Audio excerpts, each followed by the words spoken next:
surga bukan hanya satu pelabuhan saja yang mau kau sandari, yang mau kau tambati. Kalau dulu pernah ada pelabuhan kecil yang harus dilupakan, mengapa tak kau lakukan? Mengapa tak kau tambatkan?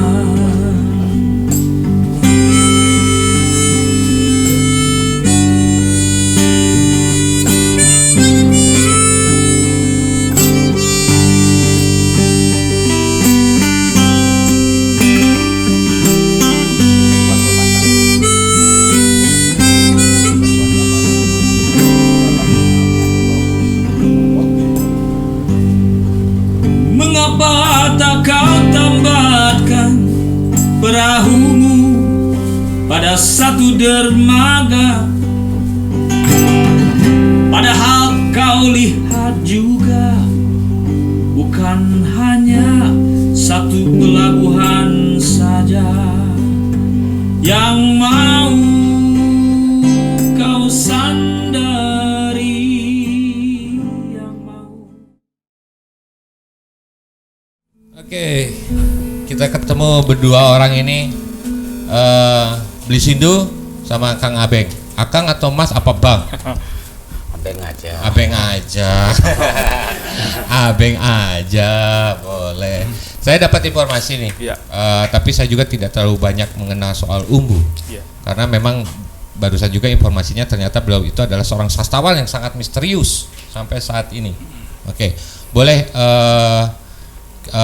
sebelum ke sana, Ya. oke. Apa kabarnya Bli? Sehat, mudah sehat. Apa kabarnya Kang Abeng? Alhamdulillah. Alhamdulillah. Kesibukannya sekarang apa, Bli? Iya, masih menulis juga. Masih menulis juga. Iya. Bagaimana dengan hewan-hewannya? Apa hewannya juga ditulis? Iya, sehat-sehat juga hewannya. Oh, hewannya. Oh, hewannya juga sehat. Apakah hewannya juga diajarkan untuk menulis? Ada tuh ayam menulis hujan katanya. Oh, menulis sejarah. Oke. Oke. Jadi sekarang kegiatannya selain dokter hewan adalah menulis. Menulis saya. Ya. Oke. Sejak kapan itu suka menulis? Jadi menulis dulu baru dokter hewan. bukan Oh, hewan. menulis dulu baru dokter hewan dulu. Itu mungkin harus tetap kita bagikan kesenian itu lebih depan dulu depan ayam. Oke, kesenian itu lebih depan dulu ya dibandingkan dengan kehewanan. Kehewanan. Oke, siap. Dibandingkan kehewanan lebih baik kita kesenian dulu. Oke. Dari kapan Bli Sindu mulai menggeluti dunia tulis menulis? Ya, ini saya korbannya umbu sebenarnya kan gitu ya. Itu tahun saya SMP tahun 1983-an mungkin ya.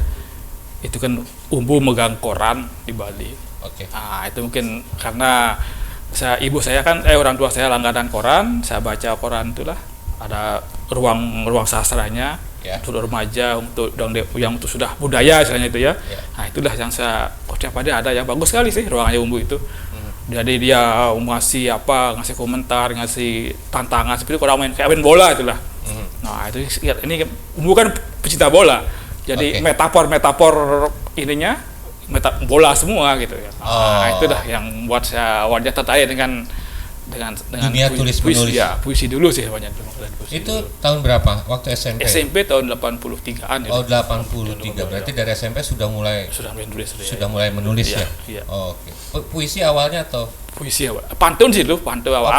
Jadinya jadi puisi juga. Oke, puisi jadi juga ya. Siap. Gitu. Lama juga sudah. Tapi kok tiba-tiba jadi dokter hewan, kenapa? Salah jurusan? Salah jurusan mungkin, salah pilih itu mungkin waktu Sipan Maru dulu itu. Oh, Sipan Maru. Masih Sipan Maru ya? Sipan Maru ya, Maru. Jawabannya Sipan Maru. Zaman saya Sipan Maru. Oke, gitu. Berarti salah jurusan. Kenapa nggak ngambil sastra malah dokter hewan? Atau mencari metafor juga? Ketika saya ketemu umbu, main gaple itu di tempat teman-teman itu kan, dia senang, kadang-kadang dia datang ke tempat teman itu, main gaple dengan teman-teman, mau kemana ya? saya bilang saya mau ke Lombok. Ada Pak Putu Arya kan di sana, di sini kan ada Pak Putu Arya dulu itu. Ada Pak Umbu nulis, ya jadi jangan nulis seperti itu kan dia sebenarnya dia orangnya aneh juga, dia udah pernah menyuruh kita belajar sastra di kuliah di sastra itu tidak pernah sebenarnya dia, tapi dia ya bagus lah itu. Saya pilihannya ke eksak itu malah dia pilih ke eksak malah gitu. Oh, jadi dia lebih menganjurkan beli Ya, untuk masuk eksak gitu. gitu. Seperti itu kayaknya. Waktu SMA itu. SMA itu Oke. ya. Tapi saya bilang saya mau ke Lombok lah. Ada kan beberapa Putu ada di sini kan. Saya dulu kalau mau ke peternakan dulu di sini. Oke. Tapi ternyata enggak apa yang Sipan baru itu dapat di Udayana malah gitu. Oh, di Udayana. Ya. Berarti beli kuliah di Udayana waktu itu. Iya. Ambil peternakan di sana. Di dokter hewan. Dokter hewan. Dokter Oh, hewan, oke. iya. Ya, terima kasih Bli. Oke, nah sekarang ini nih ada satu lagi nih. Ini Kang Abeng. Ya, gimana Kang Abeng? Tadi sudah sehat ya? Sehat. Oh, sehat ya. Makanya gembil gini juga sehat. Kalau nggak gembil berarti nggak sehat ya. Sehat. Benar nggak ya? Bener kan? Oke. Ya, kegiatannya apa sekarang? Kegiatan Apa? saya ya sekarang ini jadi kalau teman-teman bilang itu marbot. Marbot. Ya. Oke. Jadi ngurus Islamic Center, kebetulan bertugas di situ, ya sudah kita jalani aja. Oke. Jadi pegawai negeri yang baik. Oh, marbot ya? Marbot. Bahasanya marbot ya. Kalau teman-teman Islam bilang, kan gede itu. iya gede, karena salah satu UPT destinasi wisata unggulan Dinas Pariwisata yang sudah dicanangkan pemerintah.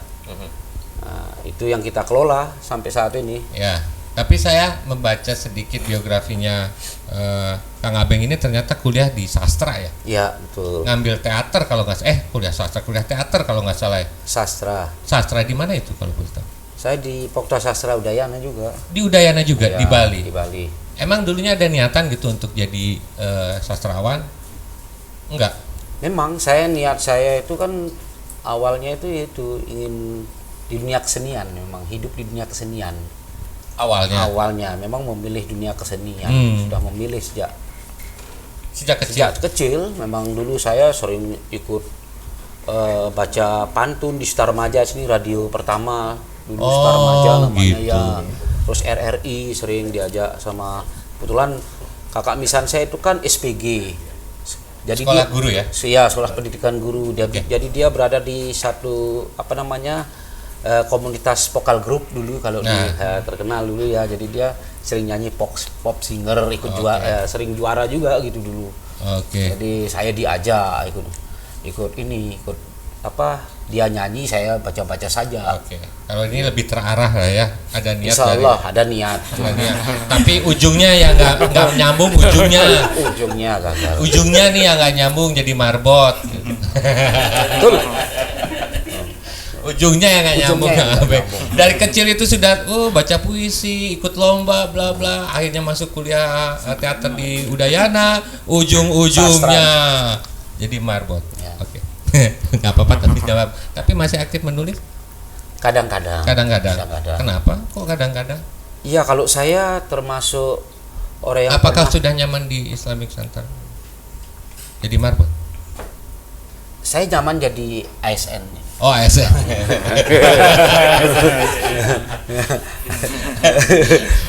Kalau jadi ASN ya semua merasa nyaman lah, walaupun senyaman-nyamannya. Dinyaman-nyamanin. Artinya seperti itu, Kang. Okay. Nah, saya juga bersentuhan dengan dunia kepenulisan itu kan tadinya mulai ini sejak 94 ketika saya di Bali. 94 di Bali. Ya. Sudah giat menulis nih. Enggak, saya bersentuhan dengan Sanggar Minum Kopi namanya. Oh, bersentuhan. Beli Sindu ini juga kan di Sanggar Minum Kopi. Dulunya. Ya. Oke. Kita coba-coba nulis. Awalnya itu kan ini belajar nulis di sana. Oke. Dengan teman-teman di Sanggar Minum Kopi. Kebetulan Bung Umbu ini kan juga ini salah satu sepuhnya ya di sana ya. Oke. Ya, itu. Oke. Nah, kita balik ke Beli Sindu. Setelah terpengaruh oleh Umbu, berapa karya yang sudah dilahirkan sama Beli Sindu? Jadi di Bali Pos itu kan ini cerita ke belakang sedikit ya. Oke. Itu ruangan, kemudian zaman itu kan ada koran ngasih ruangan yang sangat luas untuk kita beliau menulis, ada pos remaja, pos ini pos budaya. Jadi remaja ini ada pawai kompetisi ini, itu tiap minggu kita kirim puisi ke sana. Wah, itu gayanya seperti itu. Kalau nak kirim puisi, foto kita dimuat itu. Wah, itu kan kaget, bikin malu juga karena foto kita dimuat sama Bapak Umbu itu. Kenapa malu? Karya ada. Tulis komentar di bawahnya itu. Kan kadang dia komentarnya apa gitu. Ini kenapa ini kan kirim kita bahwa itu kan gitu. Malu. Jadi kemudian sudah hampir 10 tahun. Lumayan panjang juga dari pos remaja kemudian ke pos budaya itu. Gitu ya.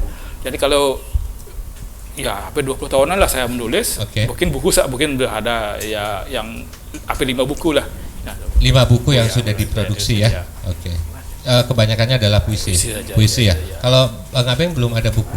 Kalau saya jujur, saya adalah apakah dia juga ikut misterius juga? Kalau saya jujur, saya penulis yang gagal kan. Saya katakan diri saya gagal karena apa? Di antara teman-teman yang memang puisi saya gagal terus masuk di Bali Pos itu. Oh, gagal. Bahkan tidak mudah karena ada lapisan pemula ya kok, ada yang menengah, ada yang sudah dia masuk ruang-ruang ini. Saya di pemula pun itu kadang nggak masuk-masuk. Artinya kita terus disuruh. Setelah saya beberapa hampir 50-60 puisi ngirim, tidak pernah dimuat tapi media, tiba-tiba dimuat satu pernah dimuat satu, mulai gairah lagi. Ngirim lagi ndak dimuat lagi, ngirim lagi, tiba-tiba dimuat 2. Terus habis itu ndak dimuat lagi, ngirim tapi tetap aja ngirim kita ndak. Ya kebetulan saya juga ya istilahnya waktu itu ya memang fokus orang tua karena merantau ya kuliah, bagaimana cepat selesai kuliah. Artinya ya sudah, dengan ilmu ini nanti bisa mengembangkan dengan ini, bagaimana setelah sekolah di sastra bisa mengembangkan. Akhirnya kita mencoba menulis di media semua sempat ini. Sudah akhirnya Kang. Ya mungkin saya selalu ragu dengan tulisan-tulisan saya sendiri. Kenapa? Saya menganggap kok ketika beberapa referensi yang saya baca, saya saya belum apa-apa dengan teman-teman itu yang bagus-bagus itu. Belum ada kepercayaan diri. Belum ada kepercayaan diri pada saat itu ya. Iya, oke. Nah, kita sudah sedikit juga membedah profil kedua teman bincang saya. Mari kita bedah dengan Tribut Umbu sekarang. Boleh diinformasikan Umbu itu siapa? Umbu itu bagaimana? Umbu itu gimana? Itu kan pasti ada informasi yang didapat, apalagi Bli Sindu pernah juga kan bertemu dengan Umbu, bahkan sering juga diskusi ataupun segala hal apapun. Yang jadi menariknya itu kenapa beliau itu dicap sebagai sastrawan yang sangat misterius itu. Maka boleh diinformasikan Bli ataupun dari Kang Abeng, dari Bli dulu mungkin. Mungkin Umbu kan saya kenal di Bali kan. Umbu sudah sebelumnya di Jogja kan dengan komunitas MH gitu ya, ada MH Najib segala macam. Kemudian ke Bali, kita sebenarnya saya anggap Umbu itu ya puisi ya, kita baca itu ya seperti barang tidak bisa kita definisikan secara normal seperti itu jadinya. Jadi ketemu dia orangnya pendiam, introvert ya. Dari kita ketemu juga jarang mau ngomong seperti itu. Dari kalau bilang misterius sih ya agak dibilang misterius ya misterius. Dia tinggalnya di mana saya tidak tahu gitu ya. Jadi pernah satu kali kita ketemu di Bali Pos karena kerja di Bali Pos sore hari. Habis itu kita nonton bola karena dekat sini ada lapangan bola, ada gor, ada pertandingan bola antar kalau salah Galatama waktu itu zaman itu. Umbu karena pakai kartu wartawan Bali Pos dia bisa lolos, kita yang beli karcis. Saya pertandingan, saya beberapa teman waktu itu suruh tunggu sini ya, saya kesana sebentar beli rokok. Saya tunggu sejam 2 jam hilang sudah, dia sudah tahu kemana perginya gitu. Kita tunggu dia, baru sejam sadar, udah sadar dia sudah hilang gitu. Kadang-kadang kita buntuti dari balik pos pergi itu, tahu dia kita buntuti, dia tiba-tiba sembunyi gitu, kehilangan jejak kita nggak pernah tahu dia tinggal selama dia tinggal di Bali, kita nggak pernah tahu dia tinggal di mana begitu. Jadi kalau kita sebab buntuti, dia akan marah kalau dia tahu kita buntuti seperti itu. Jadi dia memang secara tidak langsung juga mengetahui siapa yang membuntuti saya ya. Karena dia tidak mau dibuntuti ya. Mungkin punya buntut kali. Oh iya, bagus aja. Jadi kalau pengen acara itu kita punya di Bali Pos aja. Siap. Jadi di sana kita tahunya ruang itulah pertemuannya. Ya. Ruang itu pertemuannya ya. Oke. Dari Kang Abe bagaimana? Ya, Umbu di samping sangat misterius, memang orang mengenal beliau itu sangat misterius. Tetapi saya melihat dia juga sebagai soko guru. Soko guru. Karena banyak di Jogja itu murid-muridnya yang sudah memang menjadi orang top. Dan dia tidak suka ketemu orang top. Jadi nanti takut kecipratan top katanya gitu. Jadi dia nggak suka untuk ngetop itu nggak suka. Nggak suka. Dia nggak mau terkenal. Nggak mau terkenal. Saya jadi ingat seseorang yang nggak mau terkenal itu. Nah itu. Jadi saya pikir saya mendapatkan hawa Umbu itu seperti itu. Jadi artinya apa? Kalau saya juga pernah membaca bagaimana Nur Sabani nulis tentang Khairil juga itu, waktu itu juga Khairil sendiri tercecer puisinya, nggak ada yang tahu. Nah, itu. Umbu ini lebih misterius lagi. Nggak tahu karyanya di mana. Dan kalau dia memberi saya pernah nyanyikan itu saja puisinya, dia kasih, janganlah kau nyanyinya itu. Ini ada ini kuda hitam. Kuda hitam tuh saya ditulisin tangan, bagus tulis tangannya. Saya mau simpan itu. Habis itu kau hafal dulu. Yuk Bung, sebentar Bung, saya bilang gitu. Cepatlah kau hafal dia. Dia enggak ngomong banyak, enggak ini. Ngomong tuh susah kalau dia enggak ini. Saya tunggu cepat. 15 menit. Hafal kau sudah? Sudah Bung, sedikit. Kau hafal cepat. Harus cepat. Sudah hafal, setelah itu coba kau ini. Habis itu dirobek sama dia. Yuk, Bung, kenapa dirobek sama simpan? Enggak perlu, pentinglah kau simpan ini katanya gitu. Jadi sangat aneh. Nah, kalau Sindu ini yang saya tahu adalah salah satu murid kesayangannya. Beli Sindu nih ya. Beli Sindu ini salah satu penulis yang sangat disayang. Kalau saya sebenarnya orang yang belajar dan kebetulan beruntung. Kalau orang bilang banyak orang sulit bertemu Umbu. Kalau saya malah mungkin beli di telepon ya, atau saya juga di kontak. Ada satu pengalaman yang dibilang sangat menjengkelkan. Iya, waktu itu saya mengundang Sapardi acara Fakultas Sastra. Dia bilang, Bar, kamu di mana? Di kampus Bung. Ada acara apa? Acara ini, mau acara Sapardi. Kau ini nggak ngasih tahu saya. Saya tunggu sekarang ini. Sapardi di mana? Sapardi ada di Hotel Veteran di Denpasar.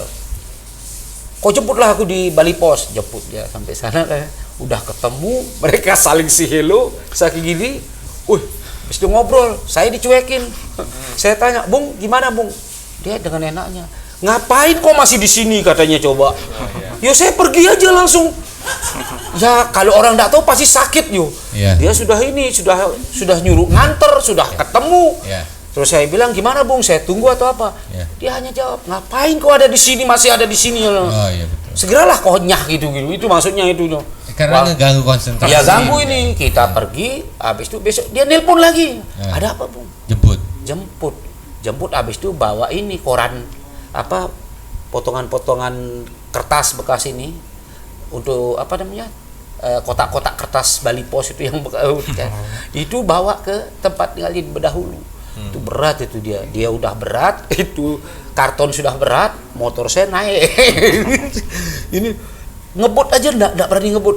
Enggak berani ngebut. Janganlah kau ngebut karena dia punya pengalaman unik digoceng pakai Vespa sama teman gitu. Terus Vespanya ndak ada sadel. Di standing itu di polisi tidur, dia jatuh. Dia jatuh, dipanggil-panggil ndak denger ya gocengnya itu. Jadi dia trauma gitu. Janganlah kau kayak temanmu yang satu itu ndak bisa bawa motor. Padahal saya mau cepat sampai. Supaya cepat sampai takut gembos. Supaya kalau cepat sampai kan aman ini. Itu pengalaman sangat tidak bisa saya lupakan itu. Ketika bersama Umbu ya. Iya. Sempat membonceng dia itu dengan dia. Tapi sangat ini. Nah ini kembali ke murid kesayangannya, kalau kata Kang Abeng itu murid kesayangannya Umbu, Beli Sindu. Setelah dari SMP karena bukan terpengaruh, mungkin ada daya magic, daya magic yang akhirnya terserap nih energinya untuk saya pengen menulis mungkin ya. Nah tadi kan dikatakan bahwa Umbu itu naskah-naskahnya tercecer atau tidak ada sama sekali nih. Nah kita tidak tahu juga dia simpen di mana, itu kita tidak tahu. Tidak ada sama sekali.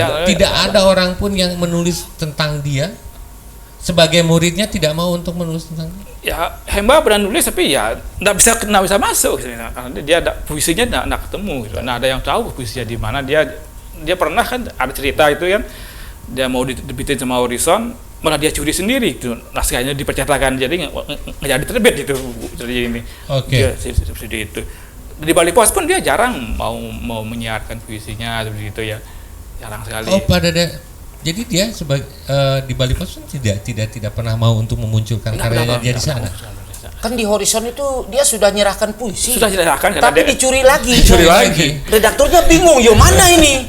Sudah dipercetakan itu? Sudah dipercetakan. Sudah dipercetakan, dia curi supaya ini tidak jadi dimuat. Bingung ini. Mungkin pada saat itu dia membuat sebuah teori konspirasi supaya dia lebih terkenal, ternyata gagal. Dia mungkin gagal ya. Wah, dia naskah dicuri gitu, diberitakan mungkin ya. Karena dia maksa-maksa redakturnya itu katanya Horizon untuk muat itu. Itu ini pengalaman cerita yang diceritain sama MH juga sih sempat. Oke, nah itu kan berarti memang kita tidak tahu keberadaan puisi-puisi beliau gitu kan ya. Ya kan sekarang itu kan akhirnya dibawa nih beberapa puisi yang ditulis sama. Ya itu puisi-puisi yang kayaknya bahasa di Jogja kan yang masa dia masih mau menulis itu ya. Sudah di Bali jarang sekali dia mau menulis. Jarang sekali dia. Jadi ini ada yang terselamatkan oleh Beli Sindu secara memori ataukah ada memang ada catatannya? Ada catatannya. Oke, ada catatannya dan itu tersimpan di Beli. Saya di teman-teman juga ya punya itu ada di yang kayak Linus seperti itu. Dia punya seperti itu ya. Nah, kita ngomongin soal karyanya Umbu ya. Bagaimana menurut Beli tentang karyanya Umbu tersebut? Dia unik sebenarnya unik sebenarnya. Jadi secara pribadi dia unik, secara karya juga dia unik sebenarnya. Jadi kita membacanya itu dia lain beda dengan katakanlah dengan Hairil, dengan Rendra, dengan Sapardi gitu seperti itu. Tapi Umbu punya cara ungkap yang berbeda. Gitu. Mungkin latar belakang Sumba kan itu kan juga mempengaruhi kali ya. Mempengaruhi juga. Itu kan kita soal bahasa juga karena bahasa Melayu mungkin Melayu Sumba itu juga kan ada pengaruhnya juga di sana kan dia. Itu juga spesifik sekali dia caranya menulis seperti itu. Ya Abang dapat puisi yang dikasih Abang itu kan juga agak unik juga itu. Jadi dia bisa soal kuda yang dia kuasai betul kan soal kuda. Kita ada hal lain yang dia terkait dengan tradisi, suka terkait dengan tradisi. Dia ke Bali dari Jogja, dia rencananya mau ke Bandung gitu, katanya mau ke Bandung tapi nggak jadi, akhirnya dia pulang ke Sumba baru ke Bali gitu. Itu ceritanya sebenarnya. Oke. Jadi tidak ada seorang pun sebenarnya yang membedah soal karya-karya Umbu nih. Nggak ada sebenarnya, belum ada yang membicarakan khusus itu belum ada. Belum ada ya. Belum ada sebenarnya. Ya. Tapi sebenarnya ada kemungkinan kan untuk bisa dibedah. Kita beberapa teman sedang mengumpulkan karya-karya Umbu sampai hari ini, tapi belum bisa terbit, belum ada yang mau terbitkan. Mungkin belum bisa terbit juga sih. Belum bisa terbit atau memang belum. Umbu mungkin belum ngasih izin karena dia bilang, saya mau terbitkan ini, tapi tidak pernah dia kasihkan sebenarnya. Oke, berarti ketika sosok beliau pun sekarang sudah tidak ada, masih belum ngasih ngizinin ya? Iya, Dia curi lagi semuanya. Nah, kalau dari Kang Abeng, menurut Kang Abeng gimana karya-karya Umbu itu? Kalau saya melihat selain karyanya ya, Umbu sendiri sebenarnya sudah puisi saya lihat. Gitu. Jadi kenapa? Benar yang dikatakan Sindu itu beda dengan Sapardi, dengan generasinya dia ya. Itu Umbu tuh memang beda, tidak ini. Dia tidak mau apa ya. Ya sudah, dia berkarya. Saya lihat diksi-diksinya itu sangat unik, sangat belum pernah kita pikirkan atau kita jamah gitu loh. Jadi dia tiba-tiba kok punya istilah-istilah ini. Kayak kita kan mengalunkan lagu, ada apa ya? Dia bilang nembak. Kan kita enggak nembakkan lagu. Jadi kita enggak nyangka dengan hal-hal yang itu. Jadi dia membuat satu kita bilang idiom-idiom yang sangat idiom yang tidak pernah spesifik. Ya, kita sendiri tidak pernah terpikirkan, tiba-tiba dia muncul gitu. Ini kan saya bilang gimana, orang bilang kalau cara Bali itu metaksu dia sudah tingkat saya bilang wah enggak bisa dah kita lewatin ini. Saya bilang kita mau ketemu nyari idiom-idiom yang memang unik itu sendiri, kita lupa kita tuh gimana enggak nemu. Kalau kurang baca sedikit ya sudah enggak tahu kita ini. Oke. Berarti itu kalau salah tolong betulkan, berarti dia di generasi Pujangga Baru atau 45 ya? 70-an sih. 70-an ya. Generasi dengan Sapardi kan Sapardi ya. Oke. Berbarengan sama Sapardi ya kalau begitu. Mungkin dia di luar dari konteks populer. Apakah terbacakah ke sana dengan adanya beberapa idiom yang tidak pernah ditemukan dari pengarang-pengarang lainnya? Maka Umbu memunculkan hal idiom-idiom baru. Apakah dia anti mainstream? Dia kayaknya dia memposisikan diri bukan dalam sastra bilang tidak semua yang menulis pecinta sastra menulis visi seperti itu kan. Nah, boleh dia berperan ya seperti rabok, dia bilang dirinya itu. Seperti rabok, jadi rabok ya untuk tumbuhnya penulis yang main seperti itu. Jadi itu dia memposisikan dirinya. Mungkin itu bukan proses yang agak lama juga dari Jogja ke Bali itu mungkin itu dia temukan dia pilihan hidupnya lah. Pernah kita tanya emang, Bung ini gimana Bung dengan sudah tenang dengan pilihannya itu? Ya saya sudah siap dengan pilihan. Dia kan tinggal ke Sumba kan dia kan raja dia itu. Umbu itu kan dia raja di Sumba, kaya, dia tinggalkan itu. Jadi gelandang di Bali itu dia jalan kaki dari rumah dari tempat ke Bali Pos itu kan jalan kaki. Dia pernah naik sepeda, pernah naik sepeda dia ditabrak orang itu, pernah naik sepeda. Itu kan ya dia itulah seperti itu, dia membuang diri lah misalnya itu. Membuang diri. Dia punya istri, punya anak 3. Saya dengar istrinya ditinggal itu. Anaknya itu ditinggal. Anaknya yang terakhir baru tahu sudah dia meninggal. Nggak pernah ketemu lagi sama orang tuanya itu. Baru tahu kalau beliau itu adalah ayahnya setelah dia meninggal. Itu. Anak yang terakhir ya. Terakhir itu ya. Lebih misterius lagi kalau begitu ya beliau ini. Sampai anaknya pun tidak tahu seorang bapak. Ya. Yang kita heran justru itu, malah kita yang bersentuhan dengan Umbu tuh heran. Ini pilihan yang teramat sulit tetapi beliau bisa melakoni. Ini pilihan betul, saya bilang. Saya bahkan sempat melontarkan orang ini seperti rindu kampung halaman tapi tak ingin pulang. Rindu kampung halaman tapi tak ingin pulang. Rindu dengan keluarganya tapi tak ingin bertemu. Saya mengamati itu dan ini pilihan yang sulit. Dia sudah seperti ingin mentasbihkan hidupnya gitu loh. Pada puisi, pada ini. Dia kayaknya sudah selesai dengan dirinya gitu loh. Nah, ini kan satu keberanian dan memang pilihan yang saya pikir tidak semua orang berani mengambil keputusan seperti itu. Itu sangat berat apalagi meninggalkan semuanya. Semua yang sebenarnya dalam secara kebutuhan sangat berkecukupan sekali. Kalau tadi Beli Sindu bilang dia sebagai seorang raja di sana itu luar biasa gitu kan, sampai harus meninggalkan semuanya gitu kan ya. Tapi kita tidak akan pernah tahu bagaimana puisi-puisi Umbu kalau kita tidak mendengarkannya gitu kan ya. Karena sosok yang misterius ini ternyata bisa ditelaah, mungkin bisa dibaca oleh teman-teman yang di sana itu dengan karyanya. Kalau menurut saya sih ini baru berpendapat, karena kita akan berbicara soal Umbu lebih panjang lagi. Umbunya sendiri juga sudah misterius. Bahkan murid kesayangannya pun sulit, dan teman-temannya yang memang mau mempublikasikan soal Umbu juga belum bisa berani untuk menerbitkan siapa Umbu gitu kan ya. Tapi namanya cukup dikenal kalau begitu di para sastrawan kan. Dia sendiri ketika kita mau bicarakan dia malah marah gitu, Pak. Marah dia karena bicarakan. Nanti kita bikin pertemuan apa gitu.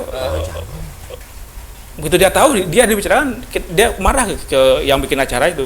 Bukan saya ya, ini yang harus kamu ngomongin gitu. Tapi ini yang harus dibajukan ini, bukan saya gitu dia. Dia malah marah-marah kalau kita ngomongin perannya dia sebagai apa di Bali itu kan, dia malah marah gitu, malah mau dia seperti itu. Jadi ada sifat mungkin ya itu introvertnya kuat sekali kuat sekali ya. Dan keunikan seorang Umbu untuk membuat orang sering bertanya-tanya itu ya, sikapnya itu ya, akhirnya mungkin ya. Oke.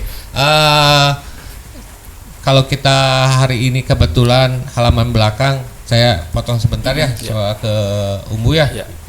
Ada kopi Mister saya ini sekarang kita punya kopi Mister.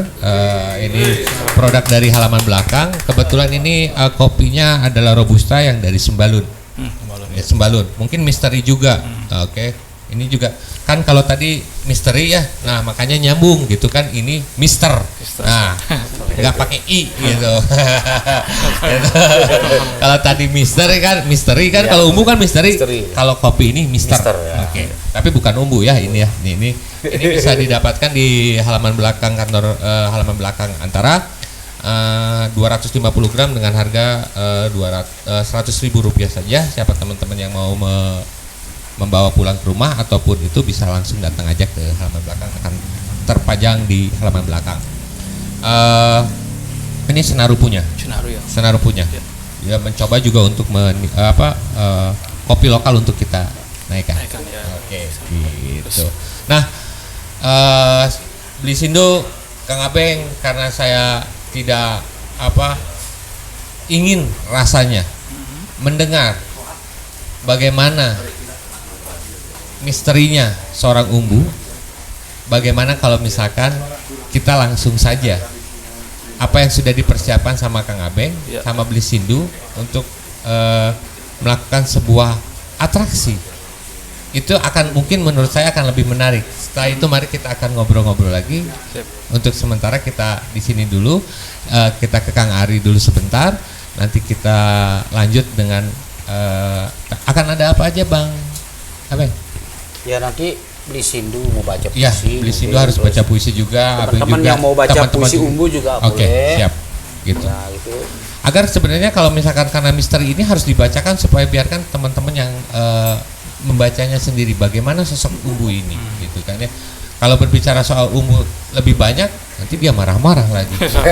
Jadi mungkin makanya hari ini hujan, mungkin dia marah kali ya. Kita sebenarnya memperingati aja, mengenang saja ini.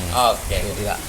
Karena memang gitu, mau ngomongin dia itu memang dia enggak suka. Pasti yang mau bikin acara itu ditelepon sama dia langsung. Enggak usah lah kau bikin gini. Ya sudah, enggak jadi jadinya kita. Enggak. Ya, jadi mungkin dia akan lebih suka dengan membacakan puisinya. Mungkin. Kita juga enggak tahu itu. Mungkin. Jadi perbincangan singkat ini akan lebih menarik lagi ketika kita akan mengetahui atau membacakan beberapa karya Umbu semasa hidupnya. Itu yang tadi dibawa oleh sama Blisindo, itu dikumpulkan dari teman-temannya juga waktu di Jogja dan Blisindo sendiri ya. Oke. Nanti juga akan ada beberapa penampilan dari Blisindo untuk membacakan puisi dan juga Kang Abeng untuk mau musikalisasi puisi kalau tidak salah. Oke, nanti pun saya akan membacakan beberapa puisi untuk